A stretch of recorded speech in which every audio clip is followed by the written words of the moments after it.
हाँ तो भाइयों, सुबह का नाश्ता करते हुए हमने प्लानिंग कर ली थी आज कहीं ट्रिप पर जाने की। कहाँ पर जाने की थी वो बताऊंगा आपको आगे।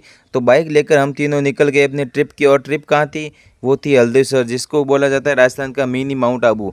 मैं और छोगाराम और रवि तीनों बाइक पर निकल गए अपने हल्देश्वर ट्रिप की ओर।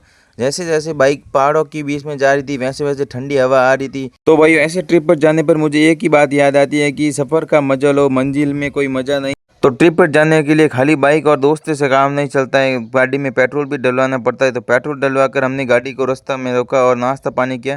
नाश्ता पानी करके फिर से गाड़ी को स्टार्ट करके हम निकल गए अपनी मंजिल की ओर। तो भाई, पहाड़ों के ट्रिप के लिए मैं तो आपको एक ही बात कहूँगा कि आप बाइक लेकर ही जाए, क्योंकि ऐसा आपको फीलिंग होगा जैसे कि आप लद्दाख और कश्मीर जा रहे हैं। तो आप जैसे जैसे मंदिर के करीब जाओगे, वैसे वैसे आपका मौसम और ज़्यादा ठंडा हो जाएगा। और बारिश का मौसम था आज, तो हमारा तो मौसम पूरा दिन हमारा सुहाव नहीं रहा। तो मैं अपनी ओर से सही बताऊं तो भाई, मुझे ज़िंदगी में आज तक ऐसे किसी भी ट्रिप में मज़ा नहीं आया जो इस ट्रिप में आ रहा था। तो रास्ते में दुकान मिल गई अंकल जी की, जहाँ से हमने प्रसादी लिया। और अंकल जी ने हमें बताया कि हमारी दुकान से आगे और कोई भी दुकान नहीं, अगर ऊपर हैं भी तो वो भी सोमवार को ही खुली रहती है। इसलिए हमने अपना नाश्ता पानी तो साथ में ले लिया था।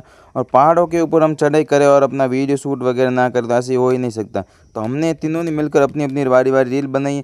और वास में झरने के पानी से मुंह धो लिया और खुद को रिफ्रेश कर लिया। और वीर दुर्गादास जी की पौड़ के बाद में हमने किया आराम, और वहाँ पर किया नमकीन का नाश्ता। फिर से हमने कर दी चढ़ाई शुरू। चढ़ाई में बहुत ही ज़्यादा मज़ा आ रहा था, ठंडी ठंडा मौसम था, ऐसा फीलिंग हो रहा था जैसे कि हमें माउंट आबू पर चले गए हो। और वहाँ पर बीच में दिखा हमें झरना, जबकि झरने दिखे और हम स्नान ना करें ऐसी बात हो ही नहीं सकती।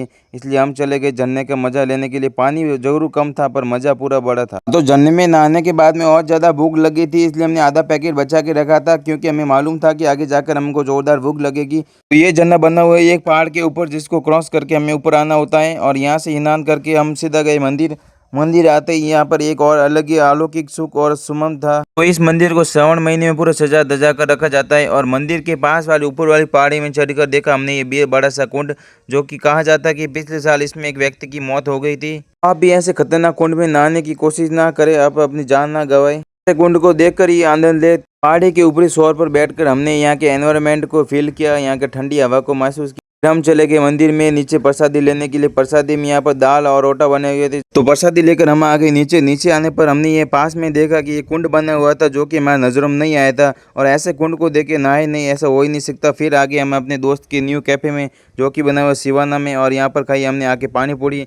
और फिर सफ़र किया रात को, क्योंकि हमारा हो गया था बहुत ज़्यादा लेट। ऐसे तैसे करके हम आ गए अपने अजीत गांव में, जहाँ पर हमने खाई रामू के पास पानी पूरी और बेलपूरी। और घर पे आके खाई है बिरयानी चावल, जिसको खा के बहुत ज़्यादा मज़ा आया। आज के सफ़र में बहुत ज़्यादा मज़ा